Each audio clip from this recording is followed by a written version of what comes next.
Ernst request আপনি তিনজন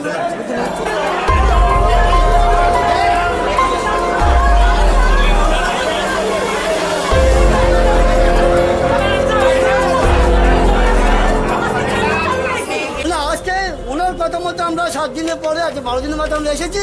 আজকে উনি জায়গা করবেন না, তিনি একগামী এবং দরখাস্ত দিয়েছিলাম, কিন্তু উনি বলেছেন 7 দিন পর আপনি জায়গা করবেন।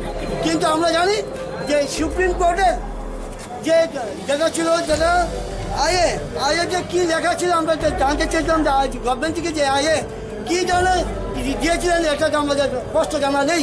এগুলো কিছু জানাবেন 7 দিন পরে, কিন্তু আজকে দেখলাম উনি আমাদের দেখা করার জন্য অনিচ্ছা প্রকাশ করলেন।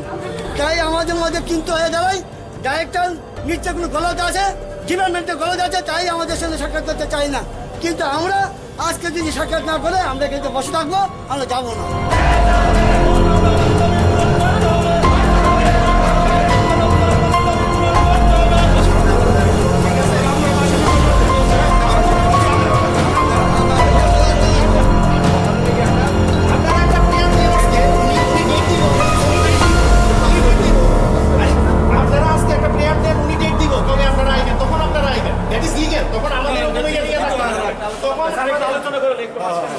আর্লি হিয়ারিং করে সুপ্রিম কোর্টে আপনারা জানেন সামার ভ্যাকেশন হয়ে যাবে।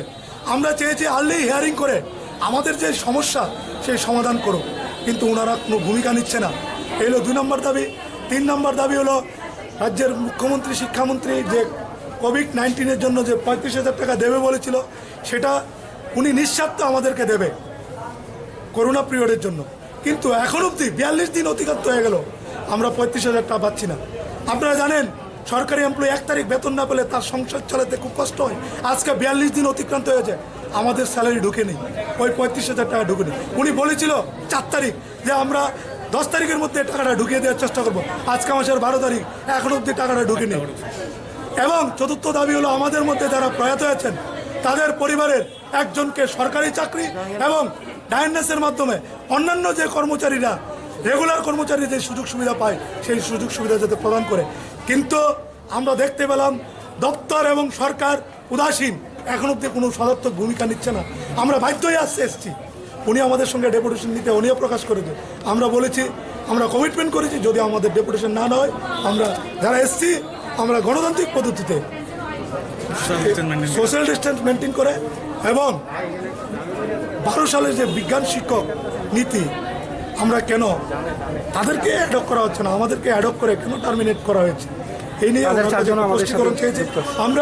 আমরা সোশ্যাল ডিস্টেন্স মাস্ক পরে আমরা সমস্ত কিছু মেনটেন করে এখানে এসেছি।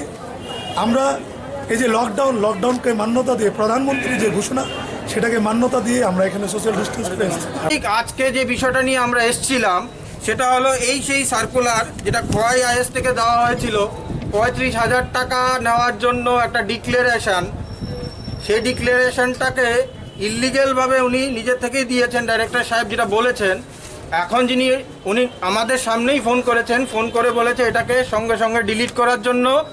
তারপর আরও 2টো সার্কুলার ইস্যু হবে, ততক্ষণ আপনারা আমরা 10,323 যারা আছি কোনো ডিডিও ফোন করলে কোনো স্কুলে যাবেন না। ডিডিওরা আপনাদেরকে স্পেসিফিক চিঠি দিয়ে অর্ডার করবে আপনি কবে স্কুলে যাবেন।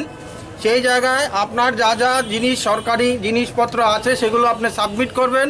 পাশাপাশি 35,000 টাকার জন্য সেপারেট একটা এপিআর করা থাকবে, যেটার মধ্যে কোনো শর্ত থাকবে না।